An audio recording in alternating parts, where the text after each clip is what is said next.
আসসালামু আলাইকুম, welcome to my channel. This is Misamina. সবাই কেমন আছেন? আশা করছি যে যেখানে আছেন না কেন আল্লাহর রহমতে ভালো আছেন। আলহামদুলিল্লাহ আমরা অনেক ভালো আছি। বাবার বাড়ি তো মধুর হাঁড়ি। যারা বাবার বাড়ি যান তারা তো জানেন বাবার বাড়ির আদর আপ্যায়ন ওটা হচ্ছে অন্যরকম।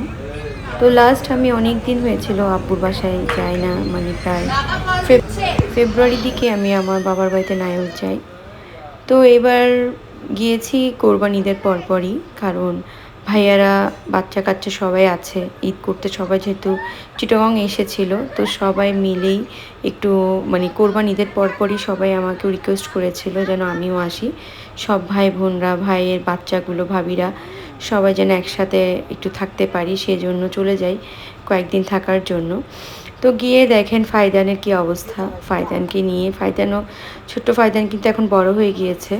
তো ফায়দানকে নিয়ে সবাই অনেক ব্যস্ত। আর আলিশবাকে তো ফায়দান এত বেশি দেখতে পারে, ও হচ্ছে মানে বোনদের প্রতি ওর টানটা অন্যরকম। তো এটা হচ্ছে রাতের দিকে আমরা সবাই মিলে মানে ভাইয়া ছোটো ভাইয়ের রুমের মধ্যে একটু চিপস খাচ্ছিলাম, সবাই মিলে একটু মজা করছিলাম, আড্ডা সাড্ডা দিচ্ছিলাম।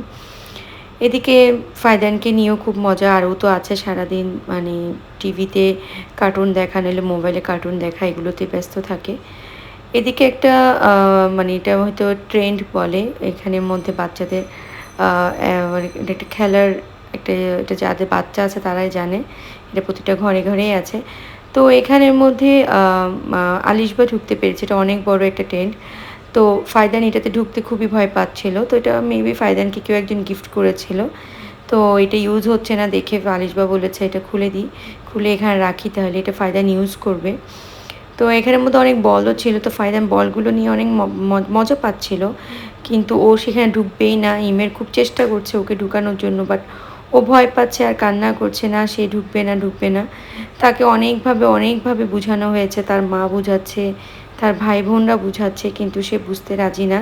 মানে তার থেকে একটু ভয় লাগছে। আসলে প্রথম বাচ্চাদের প্রতিটা কিছু একটু ভয় লাগে, এরপর আস্তে আস্তে কিন্তু বাচ্চারা ওটা দেখতে দেখতে মানে ওদের ওটার প্রতি একটু মায়া আসে, তখন ওরা ওই জিনিসটা নিয়ে একটু খেলতে চায়, মজা করতে চায়। তো ইনশাল্লাহ আমরাও মনে করি ও দেখতে দেখতে আস্তে আস্তে এটাতে ঢুকবে।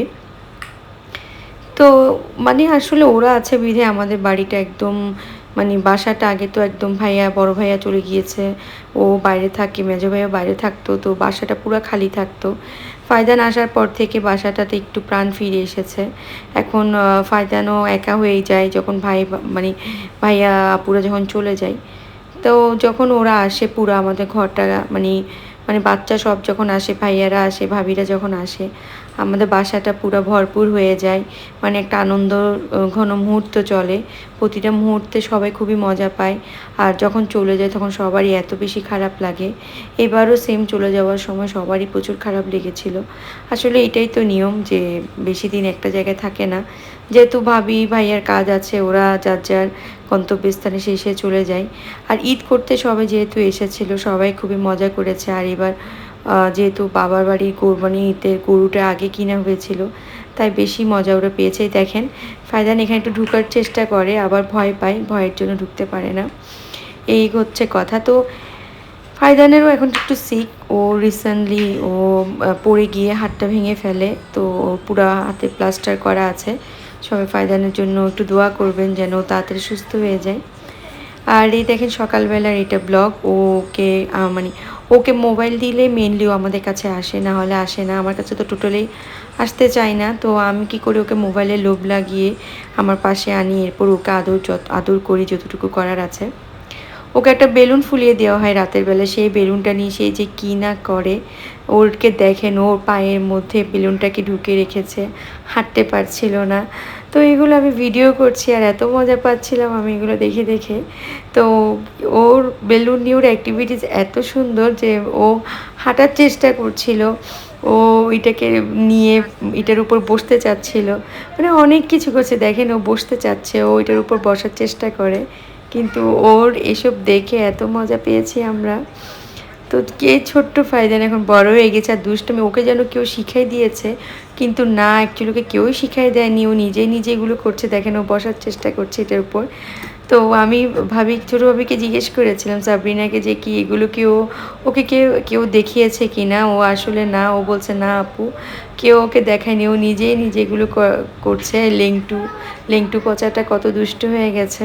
তো এগুলো দেখে দেখে আমাদের এত মজা লাগছিল। আর ও কী করে জানেন, ওর সাইকেলের মধ্যে ওর মোবাইলটা রাখে, মোবাইলটা রেখে কার্টুনটা ছেড়ে দেয়, কার্টুন দেখবে আর সাইকেলটা চালাবে আর একটু হাসবে, একটু দৌড়াবে, মানে এগুলোই করতে থাকে। ওকে নিয়ে পুরা মানে আমাদের সবার এত সুন্দর সময় কেটেছে বলার বাইরে। মানে এত ভালো লেগেছিল, মানে ওর অ্যাক্টিভিটিস দেখে আমাদের দিনগুলো কেটে গিয়েছে বাবার বাড়িতে। আর এত মজা পেয়েছি। আর যাওয়ার সময় তো ওর বোনের জন্য এত বেশি কান্না করেছিল, ওর কান্না দেখে ওর বাবা আমরা সবাই কান্না করে দিই। তো সবাই ফাইজানের জন্য দোয়া করবেন, সবাই ওর জন্য আল্লাহ যেন ওকে সুস্থ রাখে, ওকে ভালো একটা মানুষের মতো মানুষ করে, সে দোয়াটুকুই করবেন। মাশাআল্লাহ, আমাদের ফাইজানের জন্য সবাই দোয়া করবেন। তো ছোট্ট ব্লগ, বাবার বাড়িতে ফাইজানকে নিয়ে যেতে সময় কেটে গিয়েছে, তেমন একটা ফুটেজ নিই নাই। তো কার কেমন লাগছে অবশ্যই জানাবেন। যারা এখন আমার চ্যানেলটাকে সাবস্ক্রাইব করেন নাই, অবশ্যই আমার চ্যানেলটাকে, ইউটিউব চ্যানেলটাকে সাবস্ক্রাইব করে দিবেন। আর ফেসবুকে আমার পেজটা রেজুস সামিনাকে একটু ফলো দিয়ে দিবেন। আজকে এখানেই শেষ করছি। আসসালামু আলাইকুম।